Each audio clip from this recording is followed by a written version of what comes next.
nitolbu. U Alla ta' dejjem li tista' kollox, int lilna l-bnedmin tajtna eżempju ta' umiltà meta rid li s-Salvatur tagħna isir bniedem bħalna u jieħu l-mewt tas-salib. Fil-ħina tiegħek agħtina li s-sabar tiegħu ikun ta' tagħlim għalina u li jistoqqilna nissieħbu miegħu fil-qawmien għall-ħajja. Bibnek Ġesu Kristu Sidna li hu Alla u miegħek jgħix u jsaltan flimkien mal-Ispirtu Santu għal dejjem ta' dejjem.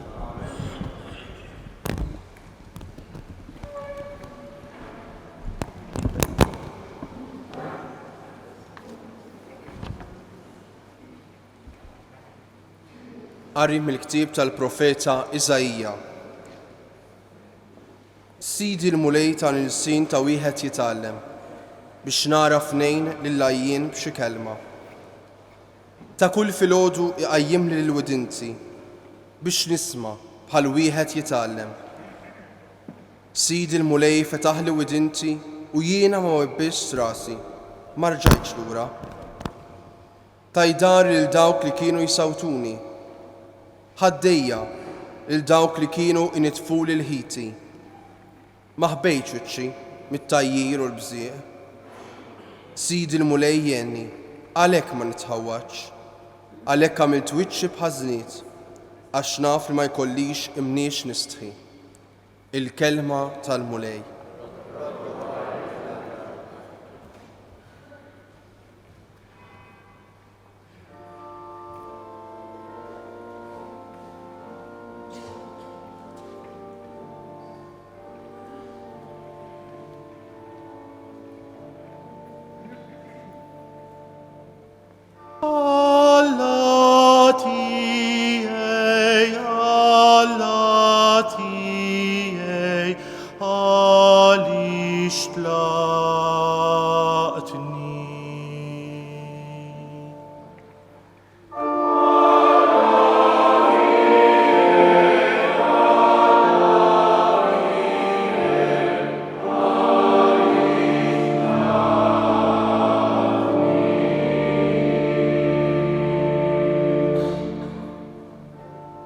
Daw kollha li jarawni jitqu biha,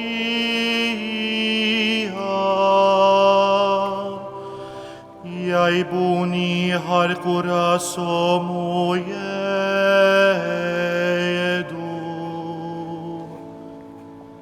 F'idejn il-mulejn telaq ħajjeħi l-sur. Ħaj salvahu għax bih jitaxxa.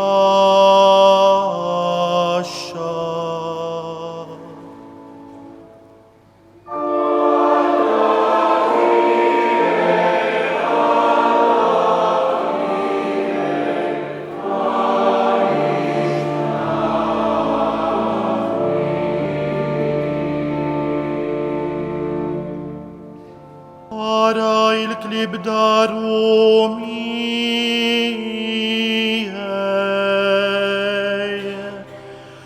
ċema ta' nis ħżina trosni.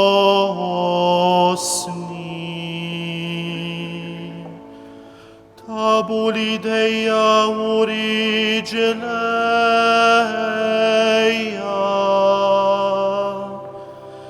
nista nottadmi kollu.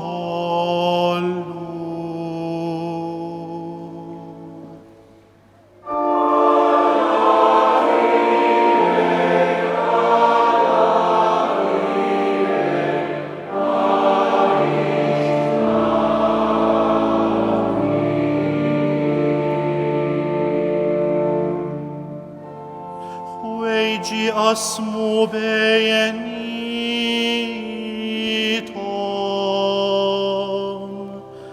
għal-libsa tiegħi jaqtaw ix-xorti.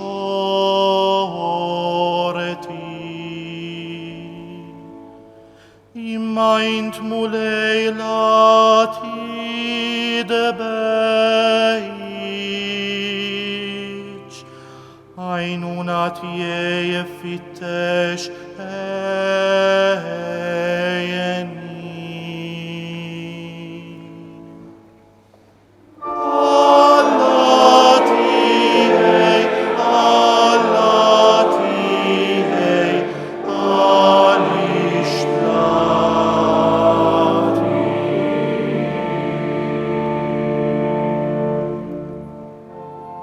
شندر اسمك للخوتي في نفس الجمان فخرك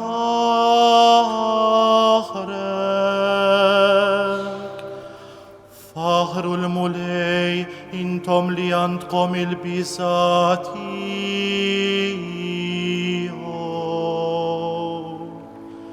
سبحوا انتم الكل وليت جاكم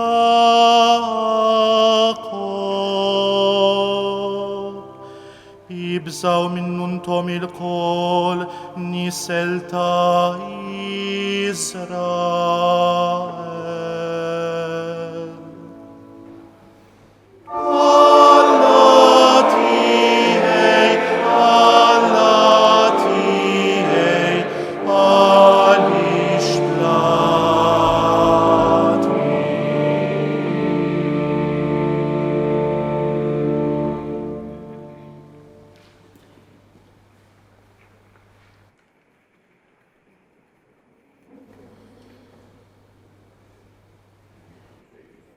التاني قري من اللترة تا سان باول أبوستلو للفلبين. جيسو كريستو li għad li kellu n-natura ta' Alla ma għadx ifittex tiegħu li hu daqs Alla, iżda xejjen lilu nnifsu billi ħan natura tal-sir. Sar jixbaħ lill-bnedmin u der minn barra bħala bniedem. ċekken lilu nnifsu billi jobda sal-mewt, anzi sal-mewt tas-salib. Għalhekk Alla għollih sa smewiet u żejnu bl-isem li hu fuq kull isem biex fl-isem ta' Ġesu fis-sema, fl-art u f'qiegħ l-art il-ħlejjaq kollha jinżlu għarkubtejhom u kull ilsien jisqar Ġesu Kristu l-mulej għall-glorja ta' Alla l-Missier. Il-kelma tal-mulej.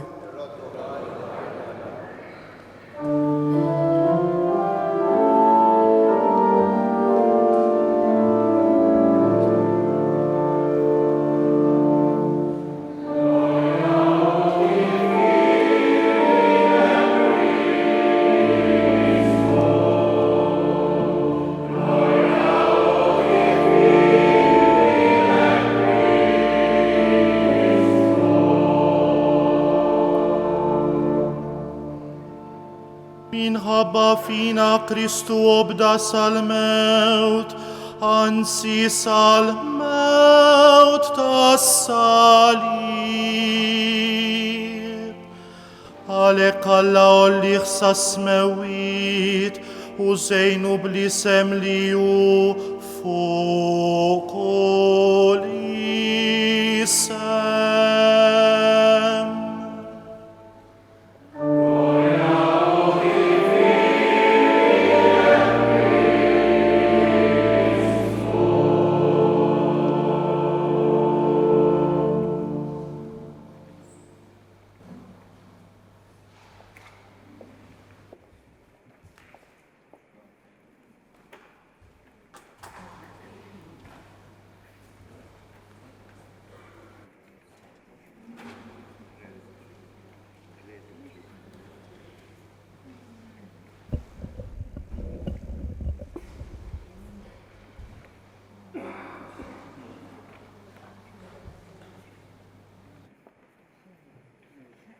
Il-passjoni ta' Sidna Ġesu Kristu skont San Luqa. Meta sar il-ħin, Ġesu qgħad fuq il-mejda flimkien mal-Apostli u qalilhom: Kelli xewqa kbira li nagħmel din l-ikla tal-għid magħkom qabel ma nbagħti.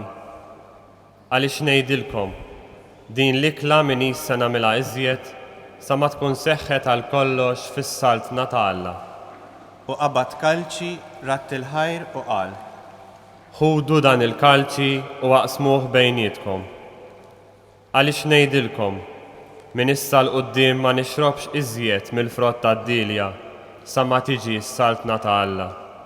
Imbagħad ħal-ħobs rat il-ħajr qasmu newwilulhom u qal: Dan u ġismi li jingħata għalikom, għamlu dan b'tifkira tiegħi.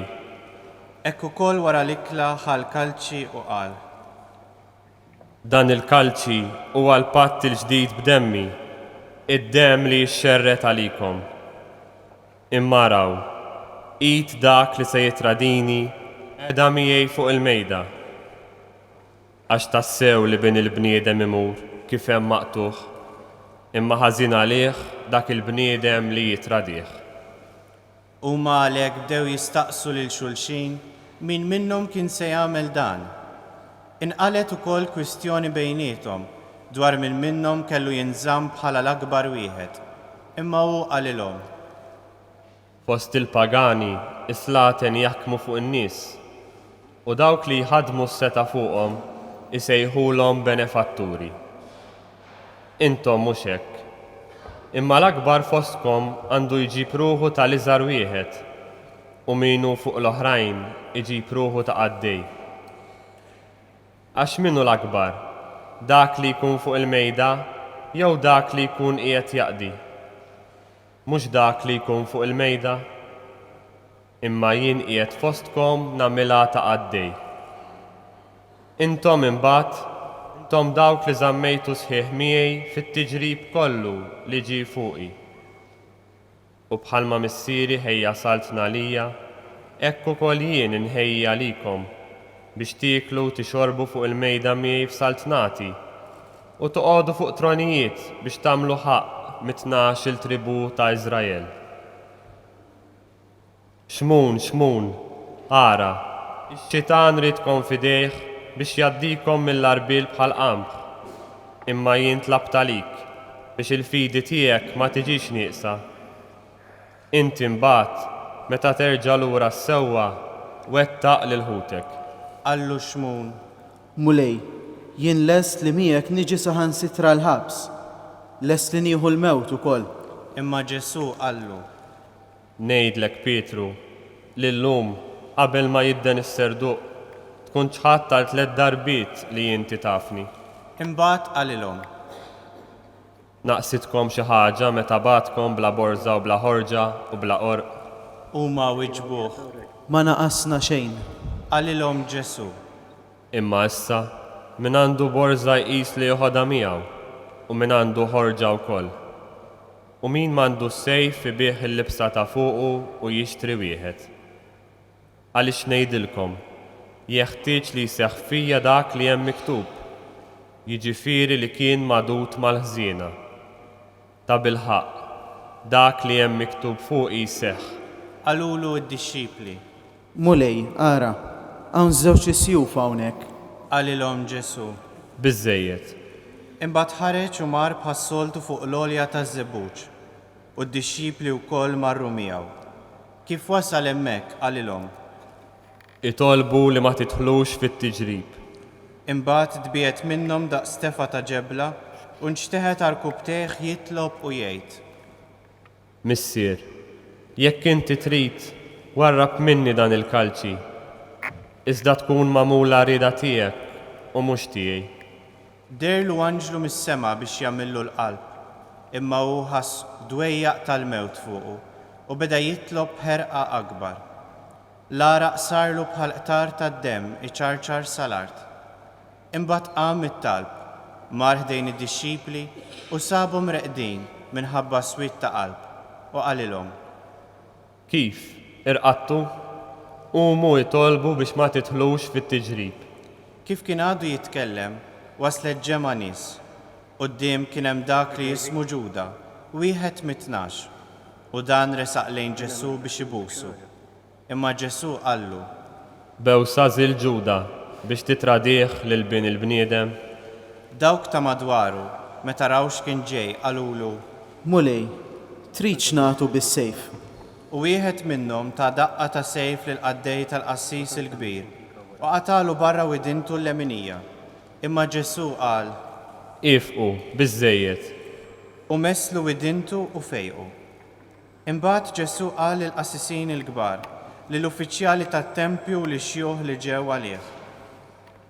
Jiskom ħriġtu għal xi ħallil, armati bis-sjuf u l-bsaten. Meta kont inkun magħkom kuljum fit-tempju, ma meddejtux idejkom fuqi. Imma din is-sija tagħkom u s-seta ta' dlamijiet. Imbagħad qabdu lil Ġesu u ħaduh magħhom u daħluh fil-palazz tal-qassis il-kbir. Pietru baqa' miexi warajhom mill-bogħod.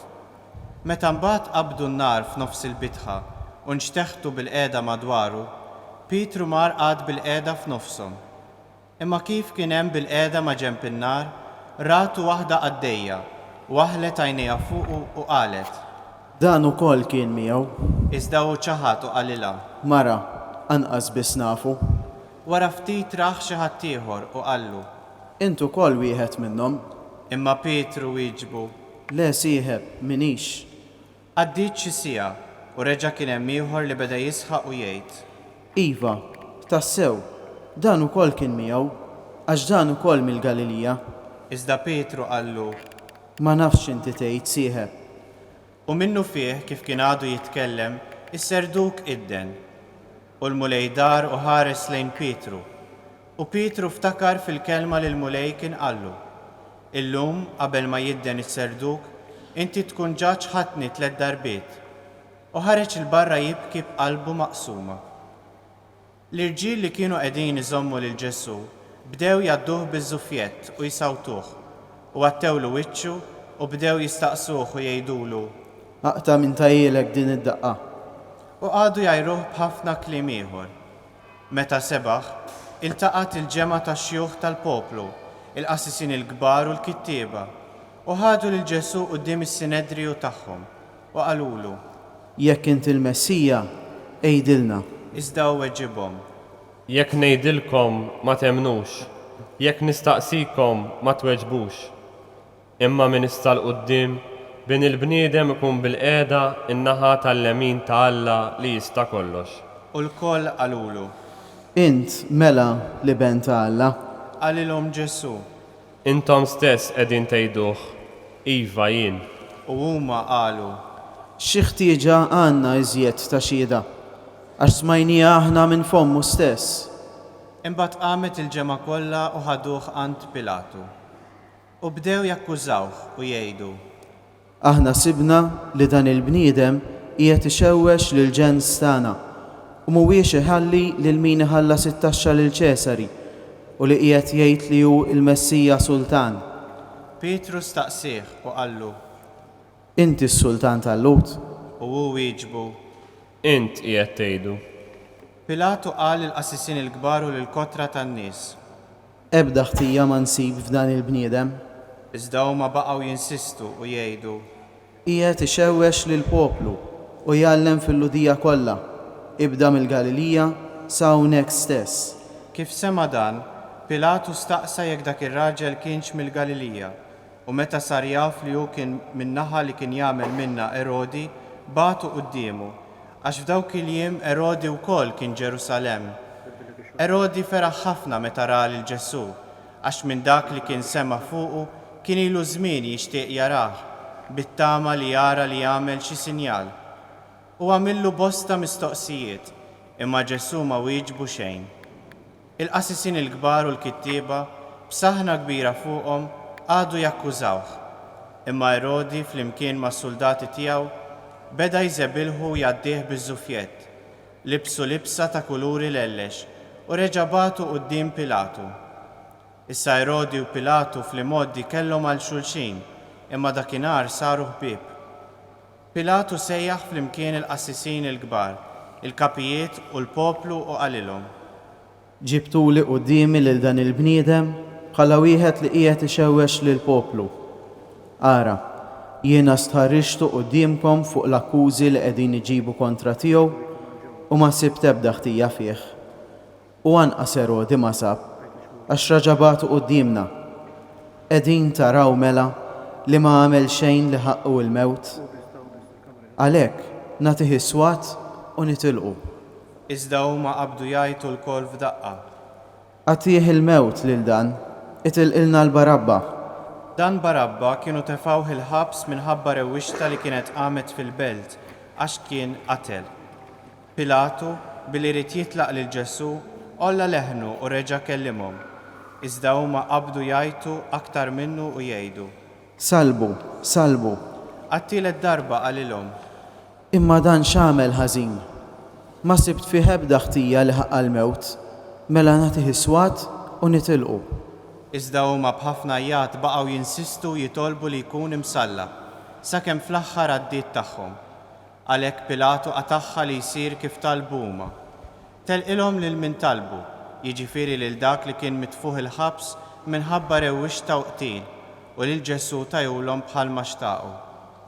Huma u sejrin bih qabdu wieħed jismu Xmun minn Ċireni li kien ġej lura mir-Raba u għabbewh bis-salib biex iġorru wara Ġesu. Kotra kbira ta' nies kienet mixja warajh. Fosthom kien hemm xi nisa li bdew ħabtu fuq sidirhom u jibkuh. Imma Ġesu dar lejhom u qalilhom. Nisa ta' Ġerusalem, mhux li jikbu, iżda jibku lilkom infuskom u lil uliedkom. Għax araw, qatt jiġi żmien meta jgħidu, ħin dik li m'għandix tfal, ħin il-ġuf li qatt ma wilet u s-sider li qatt ma redda. Imbagħad jibdew jgħidu lill-muntanji, aqgħu fuqna u lill-għoljiet ordmuna. Għax jekk dan kollu qegħdin jagħmluh li tsokk meta għadu aħdar, mela xixir minnu meta jinxef. Kien hemm ukoll tnejn oħra, żewġ tirġiel ħatja, li ħaduhom għall-mewt miegħu. Meta waslu fil-post jgħidulu l-qorrija, salbuhom hemm lilu lill-ħatja, wieħed fuq il-lemin tiegħu u l-ieħor fuq ix-xellug. U Ġesu qal: Missier, aħfrilhom, għax ma jafux x'inhu ma jagħmlu. Imbagħad tellgħu x-xorti u qasmu ħwejġu bejniethom. Il-poplu waqaf hemm iħares waqt li l-kapijiet bdew jiddieħku b'Ġesu u jgħidu: Salva lill-oħrajn, ħaj salva lilu nnifsu jekk dan hu l-Messija l-maħtur ta' Alla. Is-soldati wkoll bdew jgħadduh biż-żmien u resqu lejh, newlulu mbit qares u qalulu: Jekk inti s-sultan tal-Lut, salva lilek innifsek. Fuq rasu kien hemm ukoll kitba li kienet tgħid dan huwa s-sultan tal-Lut. Wieħed mill-ħatjin li kienu msalbin miegħu bdew jajruh u jgħidlu: Int m'intix il-Messija, salva lilek innifsek u lilna. Imma qabes l-ieħor ċanfru u qallu: Anqas minn Alla int ma tibża, int li qiegħed taħt l-istess kundanna. Tagħna hija ġusta tassew għax qegħdin nieħdu li ħaqna ta' kull ma għamilna. Imma dan ma għamel xejn ħażin. Imbagħad qal: Ġesu, ftakar fija meta tidħol fis-saltna tiegħek. U Ġesu wieġbu: Tassew ngħidlek illum tkun fil-ġenna miegħi. Għal-ħabta tas-sitt siegħa waqgħet dalma kbira fuq il-pajjiż kollu sad-9 siegħa għax ix-xemx iddalmet. Il-velu tas-santwarju ċarrat min-nofs.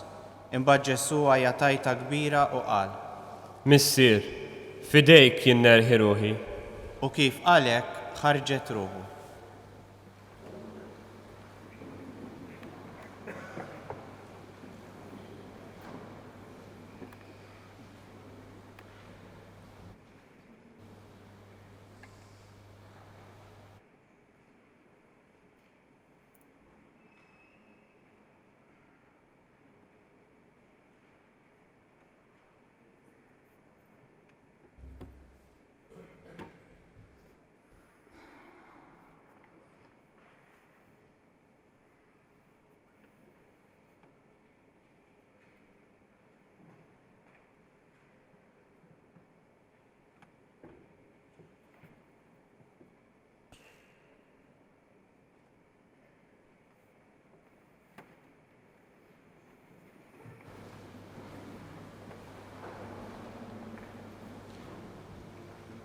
Iċ-ċenturjun meta rax ġara beda jfaħħar lil Alla u jgħid: Tassew li dan bniedem ġust.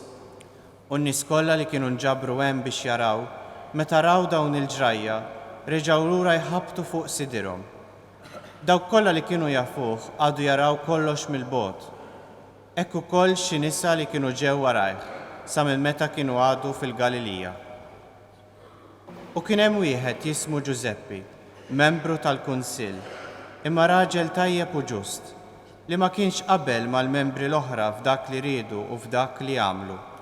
Kien minn Arimatija, belt tal-Ludija, u kien jistenna s-saltna ta' Alla.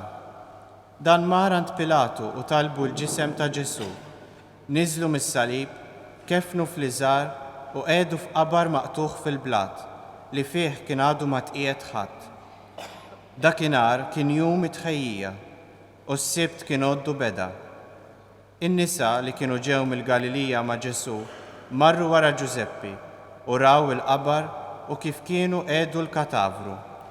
Imbagħad reġgħu lura u ħejjew il-fwejjaħ u l-mirra. Is-sibt għaddew fil-mistrieħ skont il-preċett tal-liġi. Il-kelma tal-mulej.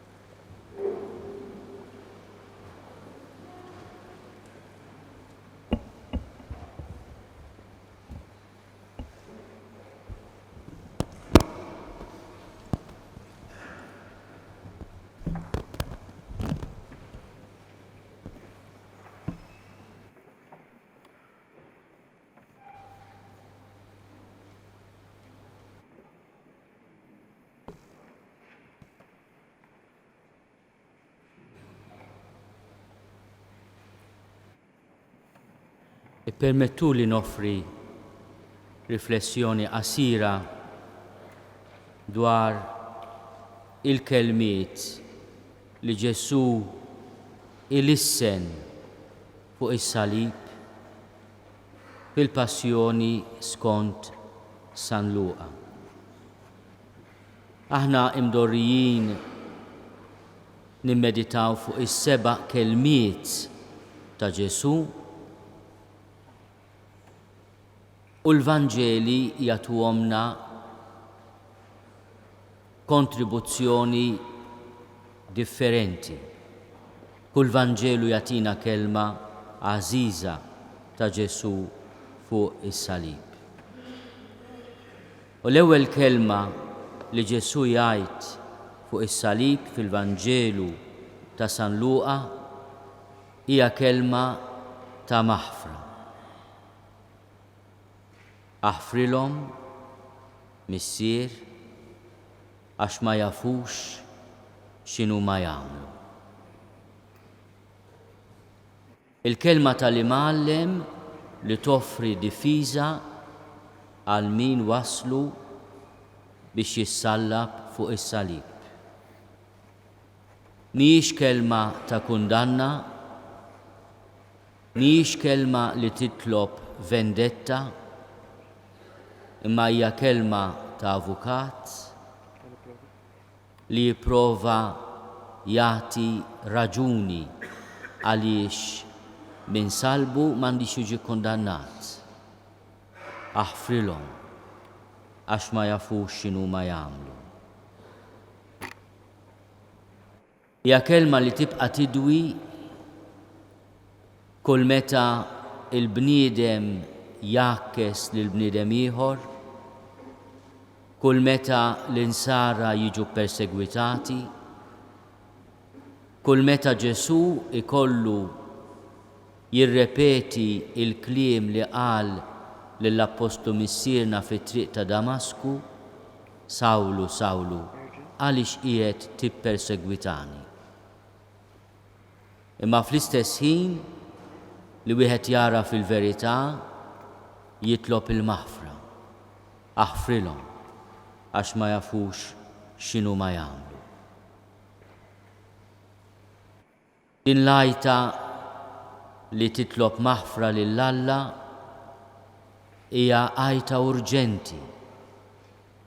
Hija r-risposta ta' Ġesu quddiem il-kefrija li għadda taħqar lil tant popolazzjonijiet u nies fid-dinja. Kull meta l-mulej ħares lej id-dinja u jara l-inna mobbin bil-mibeda lejn xurxin u jgħajjat qudiem il-missier aħfrilhom għax ma jafux x'inhu ma jagħmlu. Kull meta il-mulej ħares lejn id-dinja u jara tant miljuni ta' trabi maqtula fil-ġuf ta' ummijietom, il-mulej jgħajjat aħfrilhom għax ma jafux x'inhu ma jagħmlu. Kull meta aħna ma jirnexxinix naraw id-dinjità tal-proxmu tagħna u nkasbruh, niddisprezzawh, nittrattawh b'inġustizzja, il-mulej stess jgħajjat, missier, aħfrilhom għax ma jafux x'inhu ma jagħmlu. It-tieni kelma li jagħtina Luqa hija dik li Ġesu jgħid lil wieħed minn dawk ikkundannati miegħu. Ġesu jgħidlu tassew illum tkun fil-ġenna miegħi. Hija risposta għal domanda ta' ħniena. Ġesu, ftakar fija meta tidħol fis-saltna tiegħek. Dan li kundannat li huwa ħati jara fl-innoċenza, il-qdusija u r-regalità ta' Ġesu. Anqas minn Alla int ma tibża, int li qiegħed taħt l-istess kundanna. Tagħna hija ġusta tassew għax qegħdin nieħdu li ħaqna ta' kull ma għamilna, imma dan ma għamel xejn ħażin. Fil-Vanġelu ta' San Luqa Ġesu huwa l-avukat tal-umanità. Imma imsallab isib ukoll avukat li jiddikjara l-innoċenza tiegħu. Huwa sieħbu kkundannat għal mewt li jiddikjara dan ma għamel xejn ħażin. Mhux hekk biss, imma jaraf li Ġesu għandu saltna. Għandu saltna li tisboq lis-saltniet ta' din id-dinja. Il-ħallil ieħor għamel sfida lil Ġesu. Int m'intix il-Messija, salva lilek innifsek u lilna. Din hija sfida li Ġesu jilqaħħa għaliex bil-mewt u l-qawmin tiegħu mill-imwiet isalva lilna l-koll u juri li huwa Ġesu Kristu, il-Messija, il-midlub tal-missier. Lil min afda fih, lil min għaraf l-innoċenza tiegħu, lil min talbu li għalkemm ħati jidħol fis-saltna tiegħu, il-mulej wieġeb tassew ngħidlek, illum tkun fil-ġenna miegħi. It-talba tagħna hi li din il-kelma nisemgħuha il-kol kemm aħna fil-punt tal-mewt tagħna. Tassew ngħidlek, illum tkun fil-ġenna miegħi. Din hija l-aħbar sabiħa li aħna nistennew li nisimgħu, li nitolbu li nisimgħu. X'għandna nagħmlu? Nafdaw fil-ħnina tal-mulej, narfu l-ħtija tagħna u l-innoċenza tiegħu u nitolbuh. Ġesu, ftakar fija. L-aħħar kelma li San Luqa jagħtina minn fom Ġesu hija kelma ta' fiduċja. Missier, fidejk jinnerħi ruħi. Kif qal San Pawl fit-tieni qari tal-lum, il-mewt ta' Ġesu hija mewt ta' ubbidjenza, obda sal-mewt, anzi sal-mewt tas-salib. U għalhekk Alla u lieħ u ta' isem li hu il-fuq minn kull isem. Missier, fidejk jinnerħi ruħi. Meta aħna nkunu f'diffikultà, meta kollox jiġi bil-awċ, meta nħossuna jtraduti, meta nħossuna mavġin bid-dnub tagħna, bil-falliment tagħna, bl-infedeltà tagħna, ejjew ma' Ġesu nirrepetu din il-kelma ta' faraġġ u ta' fiduċja. Missier, fidejk jinnerħi ruħi. Jalla din tkun il-kelma tagħna fil-punt tal-mewt, imma tkun ukoll kelma li twassalna għas-salvazzjoni. I would like to greet all our English-speaking guests. Welcome to this celebration of Palm Sunday. I offered a short reflection on the 3 words of Jesus that the Gospel of Luke has entrusted to us. The first word is a word of forgiveness. Forgive them, for they do not know what they do. It is a word that brings peace to so many people who feel that they are guilty of great sins. Forgive them, for they do not know what they do. The second word is a word addressed to one of the people condemned with him. Truly, truly, I tell you, today you will be in paradise with me. Jesus can promise paradise because he is the King of kings. And the good thief, as we call him, knows that he is a king, because he tells him and he asks him, remember me when you enter into your kingdom. Truly, truly, I tell you, you will be with me tonight, today in paradise. We pray that these are the words we also hear at the point of our death, Jesus inviting us to heavenly peace, to heavenly beatitude.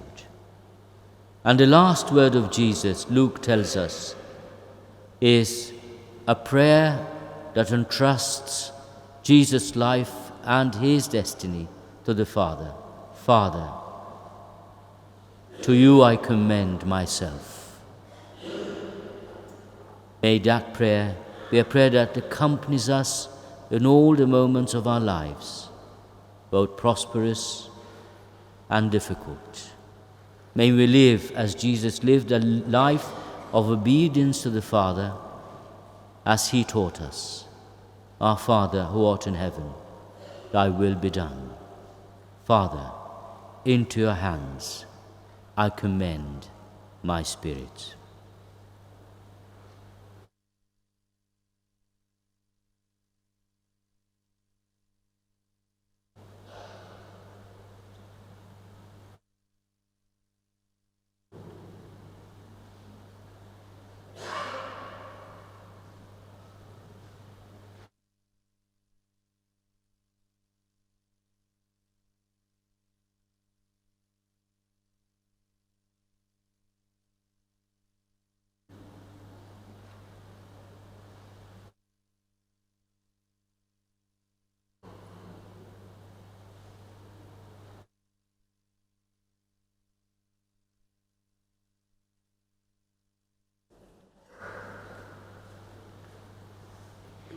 Jina nemmen falla wieħed il-missier li jista' kollox li ħalaq is-sema u l-art, dak kollu li jidher u dak li ma jidhirx. U f'mulej wieħed Ġesu Kristu, iben waħdini ta' Alla, imnissel minn missier qabel kull żmien. Alla minn Alla, dawl minn dawl, Alla veru minn Alla veru. Imnissel mhux magħmul, natura waħda mal-missier u bih sar kollox.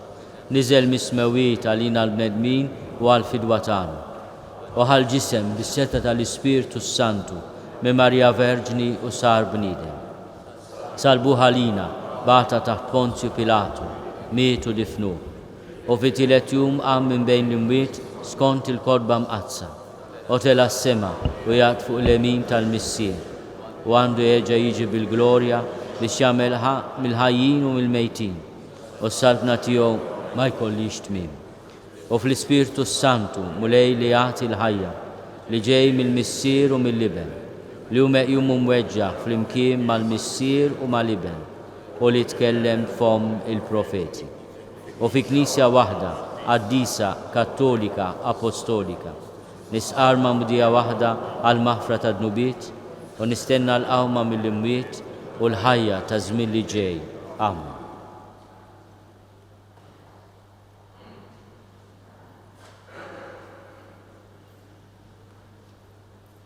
Dan il-jum qaddis li fih il-Knisja tfakkarna fid-daħla trionfali ta' Kristu f'Ġerusalem, fost il-ajjat tan-nies u t-tixril tal-friaj tal-palm u żebbuġ, nitolbu l-Alla jxerret fuqna l-barka tiegħu u jbiet minna kull ħażen u għerq tad-dimonju. Għall-Knisja mqazza tiegħek biex tkun meħlusa minn kull tiġrib bil-passjoni tal-iben il-waħdini tiegħek nitolbu. Ismana nitolbuk mulej. Għall-bnedmin kollha tad-dinja li għalihom ibnek sidna ma stmerx iġarrab it-turment tas-salib biex ikollhom il-ħarsien tal-ħniena tiegħek nitolbu. Ismana nitolbuk mulej. Għalina l-koll biex nitalmu s-sabar ħajkollna semm il-qawma mill-imwiet ta' ibnek il-Aziz nitolbu. Ismana nitolbuk mulej. Għall-midinbin kollha biex teħlishom mill-ħtijiet tal-imoddi u tħejjihom għal tiġdid qaddis nitolbu. Ismana nitolbuk mulej.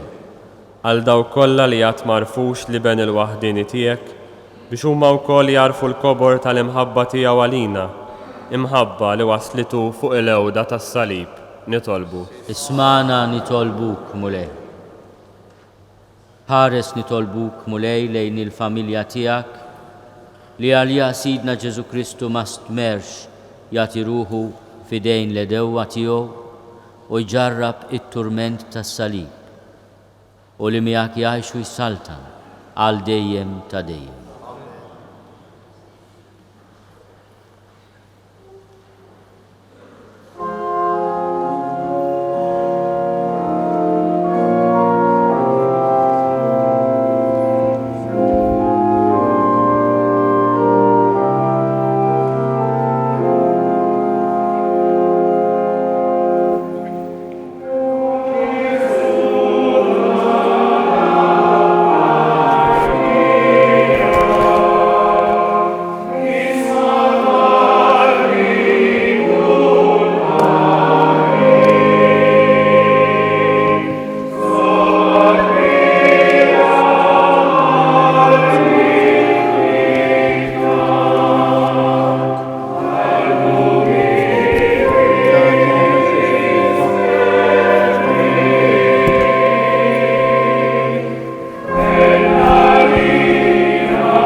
Itolbu ħuti biex is-sagrifiċċju tiegħi u tagħkom ikun joġob lil Alla l-Missier li jista' kollox.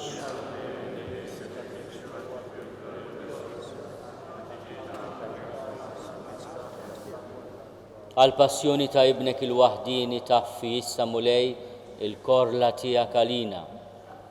Mhux għax jistoqilna minħabba xi emil tagħna, iżda bil-qawwa tal-ħnina tiegħek u ta' dan is-sagrifiċċju waħdini li sejrin nofrulek bi Kristu Sidna.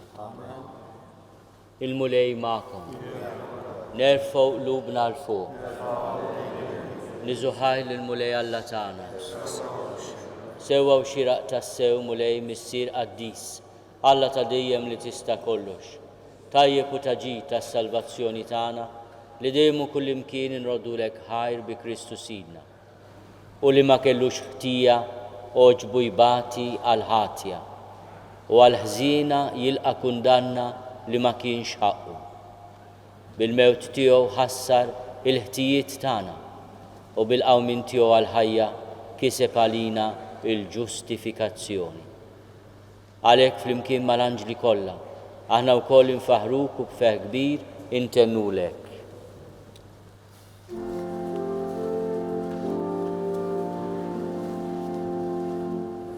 Sanctus,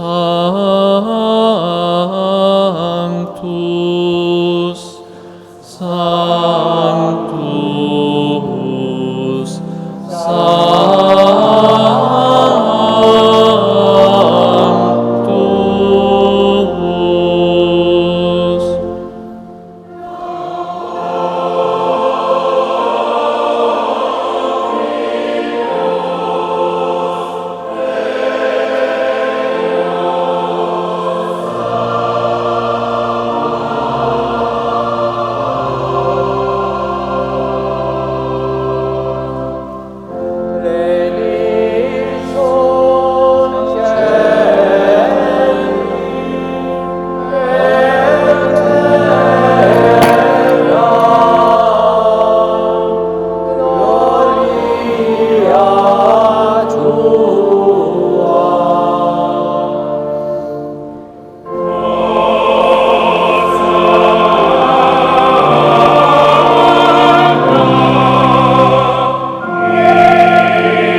Qaddis tas-sew int mulej u jistħolok it-tifħi tal-ħolqien kollu. Għax bibnej Ġesu Kristu Sidna u bil-qawwa tal-Ispirtu Santu, inti tagħti l-ħajja kollox tqaddes u tibqa' dejjem tiġbor għalik poplu biex mintluħ ix-xemx sanżula issirlek offerta safja. Għalhekk mulej ġejna quddiemek dawn l-offerti biex ikunu konsagrati lilek. Miċ-ċokol tagħna nitolbuk qaddishom bl-Ispirtu tiegħek biex isiru il-ġisem u d-dem ta' ibnek Ġesu Kristu Sidna li bi kmandament tiegħu qegħdin niċċelebraw dan il-misteru. Għaxu fil-lejl li fih ingħata għalina ħal ħobs, radlek il-ħajr, birek, qasam, tali d-dixxipli tiegħu u qal: ħudu u kulu l-koll minn dan, għax dan huwa ġismi li jingħata għalikom.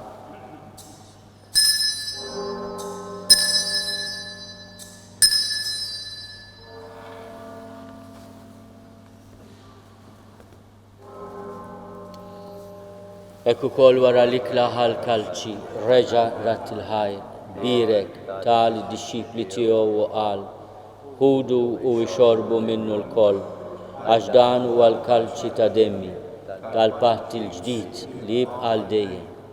Id-dem li xerret għalikom u għal-bnedmin kollha, għal-maħfra ta' dnubiet.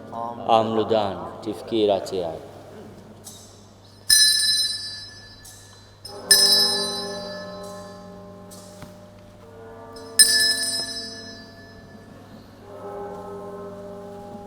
Dan hu l-misteru tal-fidi.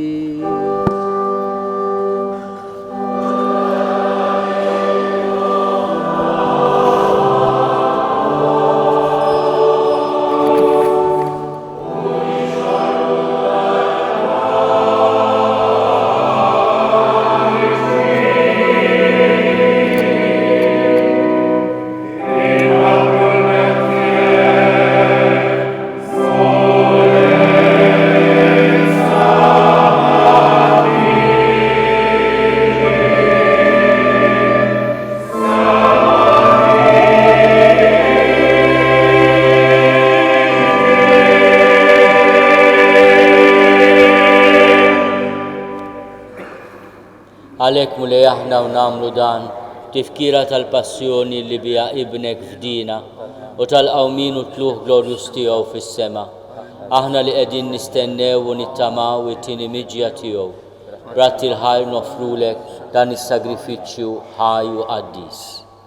Ħares nitolbuk lejn l-offerta tal-Knisja tiegħek. Ara fiha l-vittma li bis-sagrifiċċju tagħha trid terġa' tħabbibna miegħek.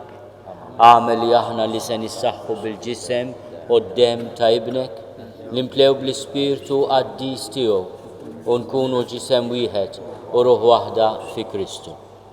Nitolbuk li jagħmel minna offerta li tibqa' għal dejjem qudiemek biex inkunu nistgħu niksbu l-wirt mal-magħżulin tiegħek, mal-Verġni Mqazza Ummalla Marija, mal-Arus tagħha San Ġusepp, mal-Apostli u l-Martri glorjużi tiegħek u mal-qaddisin kollha li kif nittamaw jitlu dejjem għalina quddiemek.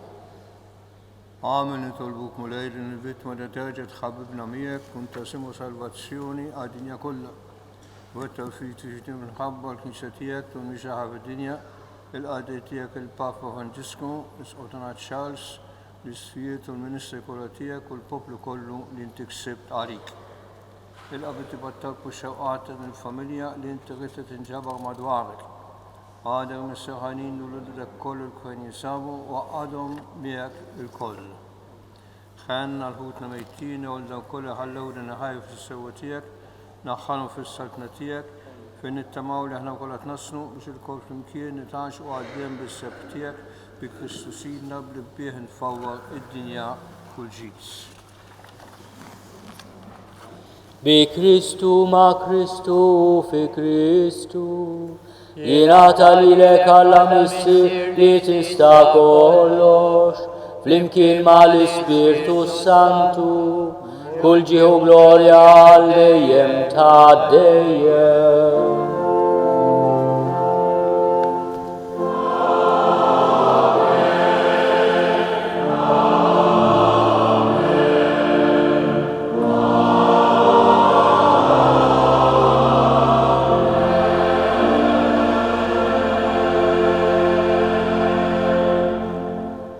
Ejjew nitolbu kif għallimna u ridna nagħmlu li ben ta' Alla għas-salvazzjoni tagħna. Missierna li inti fis-smawiet jitqaddes ismek tiġi saltnatek, ikun li trid int kif is-sema hekk fl-art. Ħobżna ta' kuljum għatina llum, aħfrinna dnubietna għal ma naħfru l-minu ħati għalina.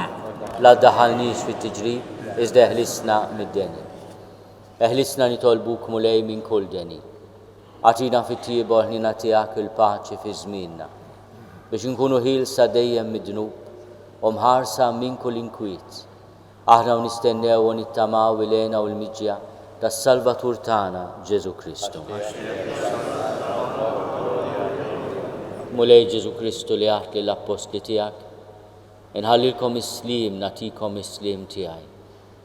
la tħares lejn dnubietna, iżda ħares lejn il-fidi tal-Knisja tiegħek. Għati jaslimu l-għaqda li intrid fiha, int li tgħixu s-saltan għal dejjem ta' dejjem. Il-paċi tal-mulej tkun dejjem magħkom. Għatu l-paċi lil xulxin. Paċi miegħek.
Danu l-ħaruf ta' Alla, danu li neħid nubit ta' dinja, ħelnin dawk li huma mistiedna għall-ikla tal-ħaruf.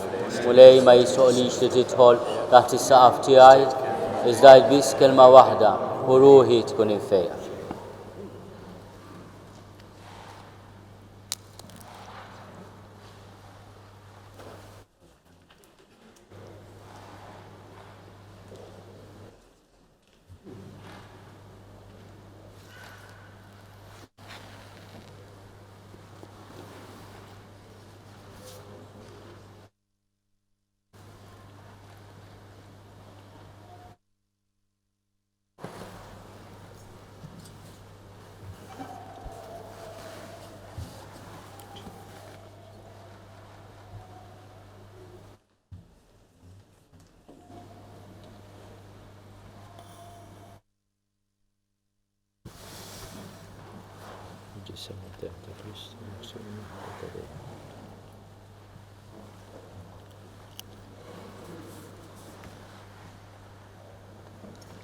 Il-ġisem ta' Kristi ħarxini għal-ħajrin.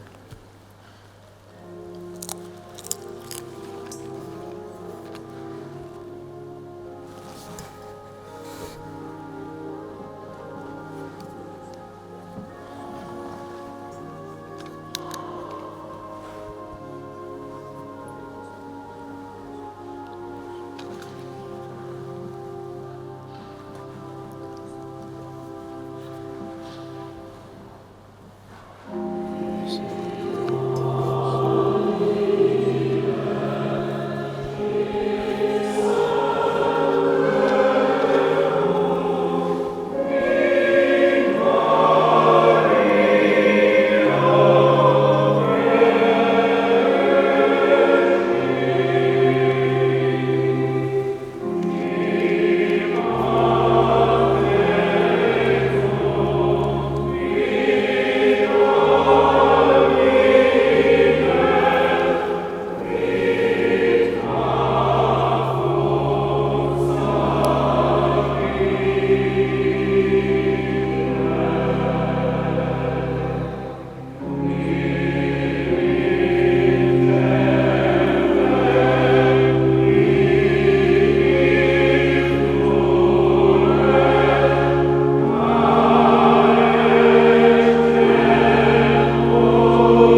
May I remind you, please, that all the celebrations here at St. John's during Holy Week will be presided by His Grace, the Archbishop.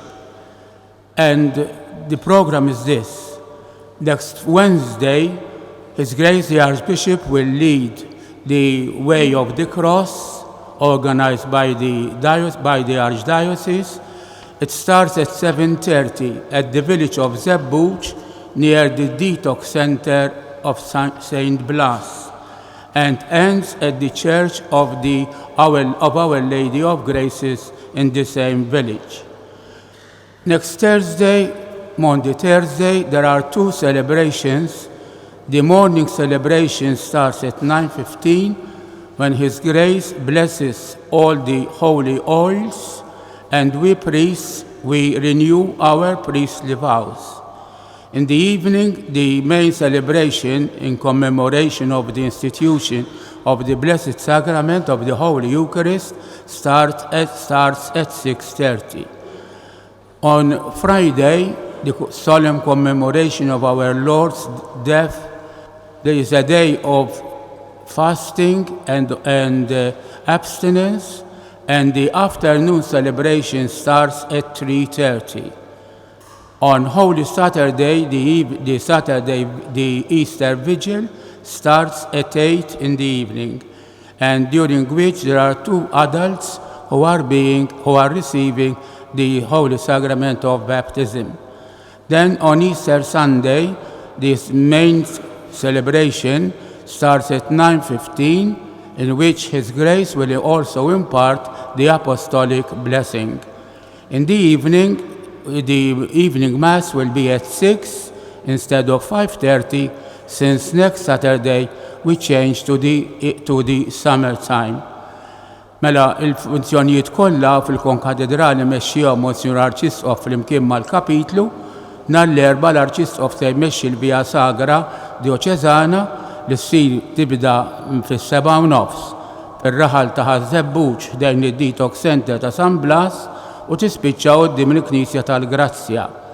Nhar il-ħamis, il-ħames ix-xirka, kun hawn żewġ ċelebrazzjonijiet filgħodu fid-9:15 u d-diesa li fiha Monsignor Arċisqof ibierek iż-żjud imqazza u li fiha aħna saċerdoti inġeddu il-wedjiet saċerdotali tagħna.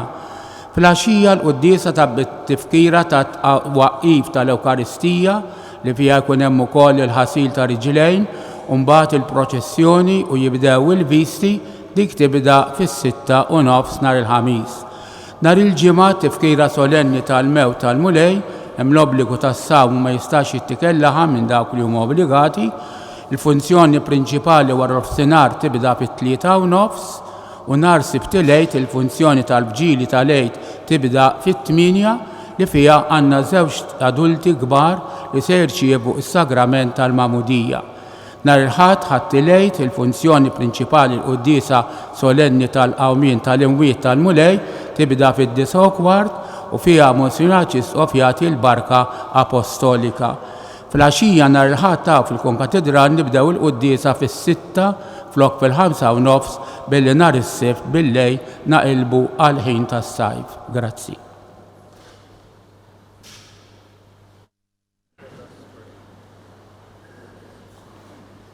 Nitolbu.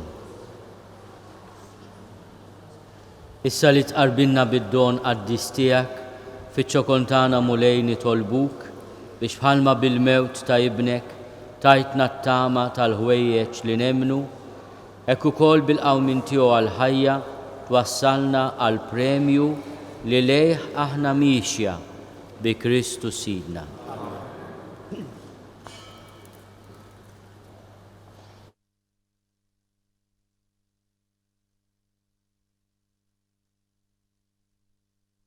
Il-mulej ma'kom.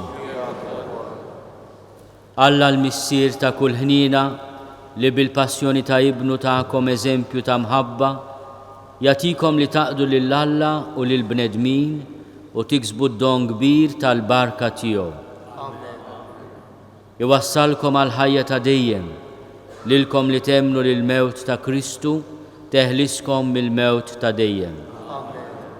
Bħalma timxu fuq l-eżempju tal-umiltà ta' Kristu, Ek il-mulej seħibkom miegħu fil-qawmien għal-ħajja.